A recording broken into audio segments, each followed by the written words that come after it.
Moonlight, Season 1, Episode 3, The Friendly Type. Spoilers.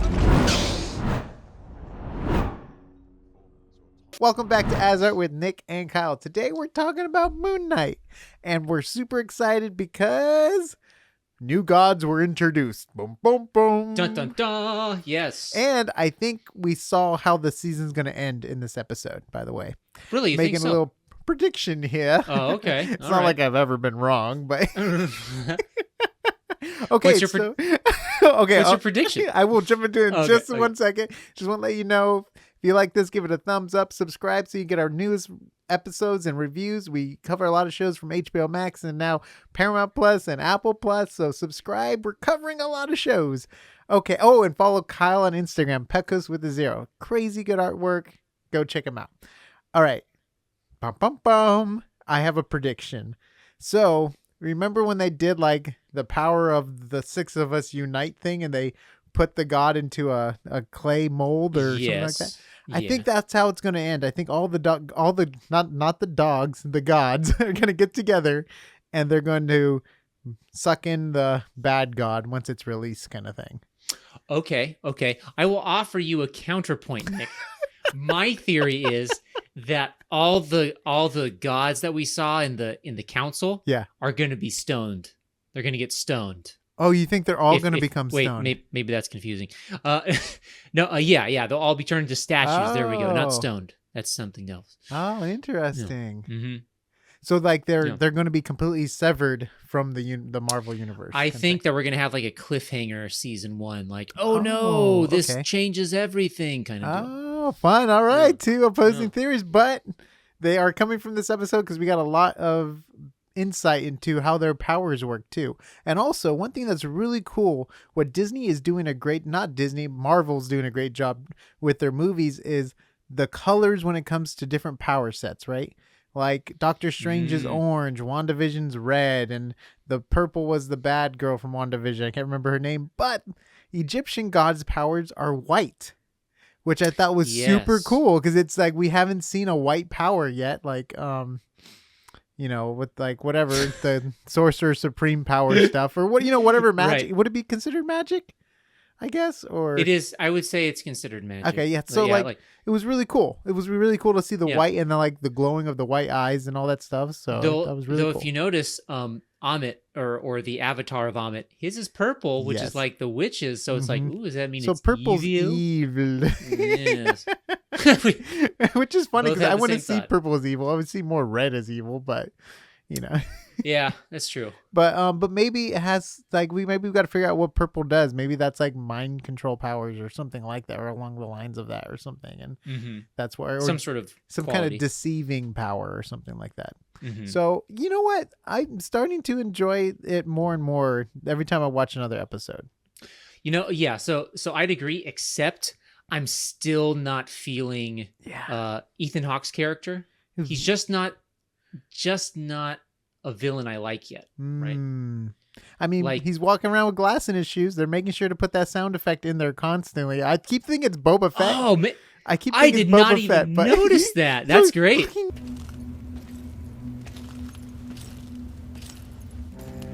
Cling. Like, wait, is this Boba Fett entering? Because Boba Fett, he always has like those little spurs or whatever, the cowboy spurs. I'm like, this guy's constantly walking on glass. And since to a comment, you know what? You want to read that comment really quickly? Because I have a fun thing to throw in here with the comment. Sure. The first one? Yes. Yeah. Okay. So this comes directly from the mind of Brent Fraliex or Fraley, perhaps. Maybe it's French. Apologies if I've butchered your name, Brent. No, he can see the jackals because he is technically dead already. Only the dead can see them. Mark or Steve, right? And the villain guy who used to be prior Avatar are both dead. That's how they are powered by the gods.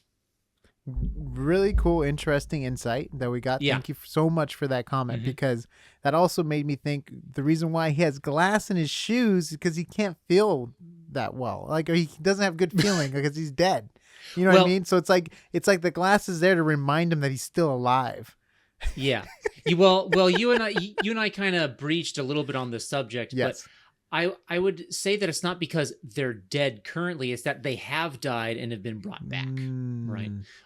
Specifically, like, I know that actually in the comics, Moon Knight is revived from death, actually. It's like for his first avatar state, right?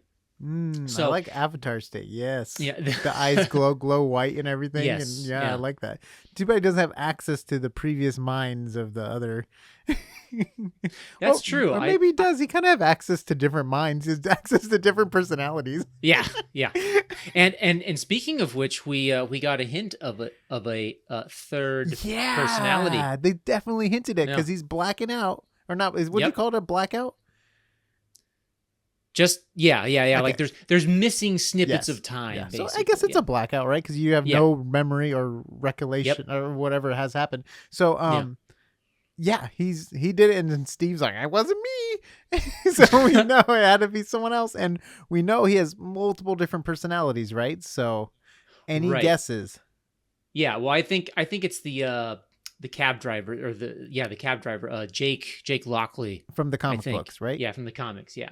And hopefully, he was like a cab driver and his ability was like to get info from the streets and stuff like that, right? Like he would drive cabs to get info. He was like kind of, detective-ish. I hope they do that because I want to see Oscar Isaac as just a salty Uber driver, taxi driver, or like an Uber driver, But yeah. Uber driver, like I always see taxi drivers as salty, but not Uber drivers. They're a mixed bag, you know. But I'm just saying, like, if they're gonna modernize it, right? Sure. Well, I guess in London they still have a lot of taxis and stuff like that, right? They have like the black taxis or whatever in London. So, but yeah, okay, back to the show. We're talking about taxis. I don't know what got us on taxis and Ubers. Actually, I do know what got us there, but so we're introduced to now the the Egyptian gods, basically. Not all of them. It's like a handful. Obviously, we're missing a few big ones, but we have like the main ones. I think Osiris was there. Yeah, all the big heavy hitters. There's a plethora of Egyptian gods, but these are the big kahunas. Yes, and then we see one has a relationship with Moon Knight, kind of like. Well, she's willing to help Moon Knight. Yeah, I think it's Marut. Yes, I think one of those. Yeah.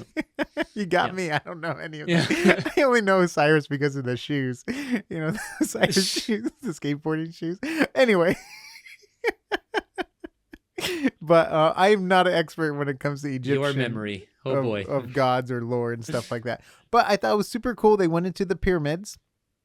Yep. But obviously the pyramid was outside of, it looks like it's outside of the Marvel Cinematic Universe. It's like in its own dimension. Maybe like Doctor Who can get there, but like a lot of like you probably don't have access to this dimension kind of thing, right? Because it's like it's clearly, I don't know what's gonna happen because we just watched Eternals, right? And the Eternals were like making up myth and lore about gods and stuff like that, but yet we have gods now. I'm so confused. Like, what's going on? Well, maybe I can shed some light. So they did mention it. I actually went back and played it again because Khonshu, when he's in the Avatar state of with Mark, he mentioned that they've returned to the opulence, or they want to stay in the opulence of the Overvoid, right? Okay, Overvoid. So that's so in the comics. It's interesting they slightly changed it. It's called the Other Void in the comics, right? And essentially, so they're not necessarily, they're deities in the sense that they're from another realm of existence, and they're more powerful than human beings. Hence, why they were worshipped in ancient times, right? And they sort of like Thor, right? Right, and as you can see, they've moved away from that. Even the gods, right? Because humans lost faith over time, or interest. Other religions took place. They're like, Yeah.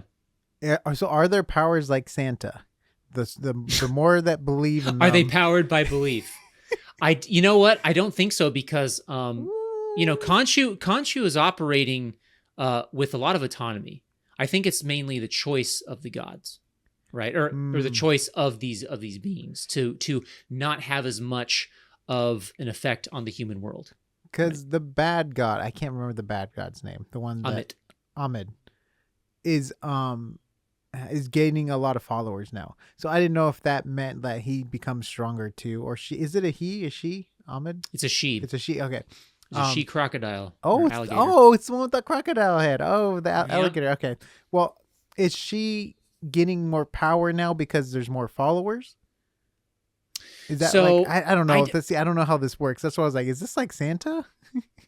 I think that it's like how religions and belief spreads, right? So like Okay. it's not necessarily that her power is like the amount of followers is not proportional to her power. It's the ability that like maybe like the Ethan Hawke's character, I forget the villain's name, right? Yeah, it's fine. That's how forgettable he is to me. But like the thing is that like he is gathering followers because he is serving the will of Ahmed, right?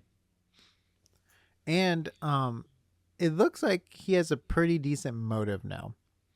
After he picked up the statue at the end, which was nice to kind of get like, why does this guy want to just basically do what Thanos did and wipe out half of the planet because they're going to do something evil? Right. You know what I mean? Like, it's basically the same plot as Infinity War. That this God's gonna be like, "Oh, you do not pass the test. Snap." And then like, you know. So yeah, that's true. We do get some villain character motivation, right? A little bit at the end. A little bit, yeah. But I mean, are these gods stupid? I don't want to say that they're stupid, but it's like pretty obvious. He's like, I'm just a man can't dig like right above where the thing should be. Like I just was like, okay, like come on, like this is really happening. Like it is kind of weird just because my excuse I give for the gods, right? Because we know that Khonshu has already been punished before for acting out of line, right? For interfering too much in the affairs of human beings, right? And whereas the other gods have essentially taken a step back, like we don't interfere, right? And so the thing is I kind of take it them taking that stance in this, right? This, Ethan Hawke's character is just doing his thing. He hasn't done anything wrong yet, right? So they're like, whatever. But then I'm assuming once he does something, then they'll be like, oh crap, you can't be doing that. But then by that point, it's probably too late, right? Ethan Hawkins, or Ethan, I'm just going to say Ethan. His character is now the avatar for crocodile head. What's her name again? Ahmed, right? So he's now Ahmed's avatar. Technically, though, we haven't seen him go into an avatar state, right? Like be But like, how else is he? Like, he has to be at this point, right? Because I don't know. Yeah, because I would say that his staff, okay, is like an indicator of that power, right? Because also the scale tattoo. It's just weird that the gods would just oversee that. Like, well, he's the avatar, and he's looking for it's pretty obvious. Like, why else would you be digging in the middle of the Egyptian desert? But anyways, question the minds. I know gods, this is a waste Nicholas. of time because it's not going to change the story. But I was just so confused by that. I was like, okay, they're really trying here to like, really make this guy. But and then what was the last thing? I had one more thing that I wanted to talk about. Anyways, you talk about your notes and maybe it'll come back to me. Yeah. So I actually found out something, and I might pick this new series up. We'll see. So there is a new Moon Knight anthology series that released with this show. Oh. So there's already 3 issues. It's called Moon Knight Black, White, and Blood. Right. And so it's already got 3 issues out. So I might start reading it just to see like kind of if it's like a companion piece a little bit, or tells different stories within the same sort of canon that we have established so far. Because Moon Knight's had a bunch of different publication history since like the mid 70s. So that'd be interesting. And then my favorite part actually this episode was them turning back the night sky 2,000 years. Beautiful. Like we actually get several moments where I finally I got the godliness of Khonshu.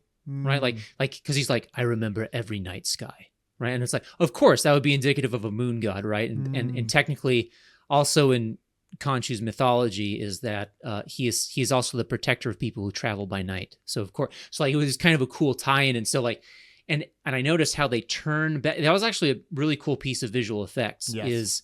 Is like you notice those constant white streaks in the sky. That's the moon changing position throughout the year, right? In rapid succession. And I'm like, that's a cool detail, like astrological detail.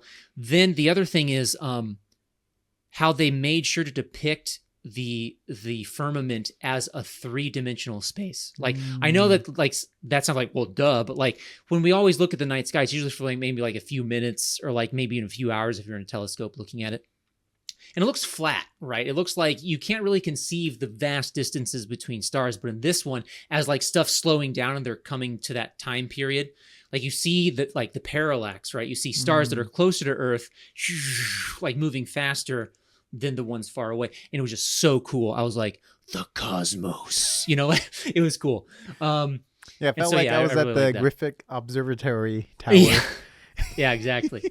And then, so there's actually some interesting stuff. Like I was actually reading that it's actually a matter of debate in different stories whether Mark Spector has genuine dissociative identity disorder, or if his symptoms are the result of like brain damage caused by a psychic connection to Khonshu. Because the thing is, this is a connection compelling his personality to shift between the 4 major aspects of Khonshu's multifaceted nature. So those 4 are the Traveler, the Pathfinder, the Embracer, and the Defender of those who travel by night. Right? And so, like, it's interesting. Maybe his multiple personalities are representations of these different sort of aspects, right? That's really and they're cool. also, and they're like aligned with the different phases of the moon too, which is, I was like, oh, that's cool. So that's really cool. Mm-hmm. And it's also kind of cool now how they're able to, how they're switching more quickly. It's not like a force switch. It's like, you know, let me stop fighting, and he gets stabbed. Yeah. He's like, never mind, switch back. You know, it's like a cool Avatar tag team battle. Yeah. You know, I'm in. And dude, he has some healing powers. He has like Wolverine level healing powers. And then I think it's even mentioned, he's like, you know, your healing powers are only connected when you're connected to me or something like that. Yeah. And so now, has he lost his powers now? Yeah, because Khonshu is technically there. He's closed off from interacting. He's in that statue now, right? Oh, okay. Now of course, this is like I noticed the statue and also the bird skull that he has. Mm-hmm. It's interesting because Khonshu has 2 different aspects, right? He has a humanoid aspect and a animal aspect, right? So his animal aspect is technically he has the head of a falcon. Okay. Right. However, I noticed the bird skull. I'm no ornithologist or anything, but I noticed that's definitely not the skull of a bird of prey. Yeah, and he did say pigeon. He said yeah. No. Remember, Mark? He's like, you're a pigeon scholar. He's like me. Oh yeah, that's right. Yeah, that's right. Yeah, yeah. So I was like, huh, interesting, but. Which is cool, though. I'm really excited to see the other gods in their form. I know we've just seen the avatars, but it would be cool to see the other ones. It's true. The long beak is more of a striking profile, right? So yeah.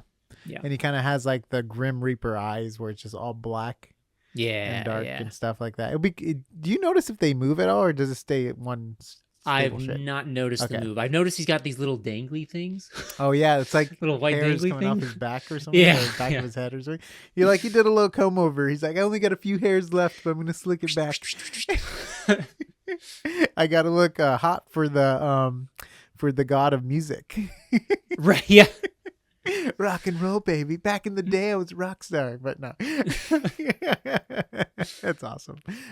Okay, so I'm enjoying where it's going. And I think the next episode is going to be fun because it's him having to figure out how to get around without his powers. Right. Which we kind of saw. Like when he was fighting on top of the roofs and stuff, he wasn't fighting with his powers. Because he seemed to get kind of beat up by the 3 guys with the knives. Like it wasn't like a complete like. Yeah. So Mark Spector, that type of personality, he's actually, I mean, at least according to the comics, he's an ex-mercenary. Oh, okay. So he's had Jason a fair Bourne. share of of sorts. Yeah. You know, we have some other comments if you want me to read them. Yes, let's close it out with the other comments. Yeah. So we actually had a couple other comments here. So let me move this closer. So Solo Saga says, being a Moon Knight fan already, this has potential to be the best series. And And that's the thing. I'm actually curious from our other listeners, like what I mean. If you guys are already like those of you who are Moon Knight fans, what do you think? Does this show, does it feel like it's gonna do the series justice? It's still season 3, so I'm season 3, still episode 3, so Yes. still plenty of We've story been to watching go. a So lot who of knows? different shows. We're all Right, over yeah. the place. I'm everywhere right here. And then yeah, so that'd be interesting to know. So please let us know in the comments. And then Jesus Jesus Judas, there we go, says, you're covering another show I'm watching. Hooray! In regards to the missing cuts when the narrative shifts between perspectives, I'm thinking we will definitely get those shots again from their perspective at some point in the season, like a Mark retrospective of things that are going on. I'll be interested to see if the Cabby personality from the comics appears or has already been shown, but we just haven't seen it as yet. Yeah. I actually want to say that, or I would say it's a hope of mine that we do get to see the Cabby personality in the first season for sure. I mean, most of these Marvel shows go on for like 9 to 10 episodes. Yeah. So we still have some time. We still have 7 episodes. Yeah, we have a lot of ground to cover. We have probably going to run around the world, or at least around Egypt, to figure out a way to get him out, because they're probably going to have to make deals with other gods and stuff, probably, right? Yeah. Or he probably just has to get back in and break the statue. Yeah. I'm also the other thing about Egypt. I'm really digging the I call it Egyptian house at the end. The music at the end, where they're speaking in Coptic or Arabic or something. Yeah, with like you're talking about the credits. Yeah. Super cool. Yeah, that's pretty sick too. Desert punk. That's what it is. Nice. Well, guys, let us know down below if you're enjoying the show. If this is your favorite Marvel show so far, if you prefer Loki, WandaVision, or any of the other ones that came out. Don't say Hawk Girl or Hawk Girl or Hawkeye, Hawk Girl. I can't remember the name of that show. Please don't say that one if that one is your favorite. But, oh boy. But comment down below. We're very interested what shows you have been enjoying on Disney Plus. And by the way, follow Kyle on Instagram. He's an amazing artist. Pecos with the 0. He does cool sci-fi and other kind of art. Go show him some love. Give him a thumbs up on some images. And you can find all of our audio and video links on asart.space. And we'll see you on the next AsArt. Ka-chow.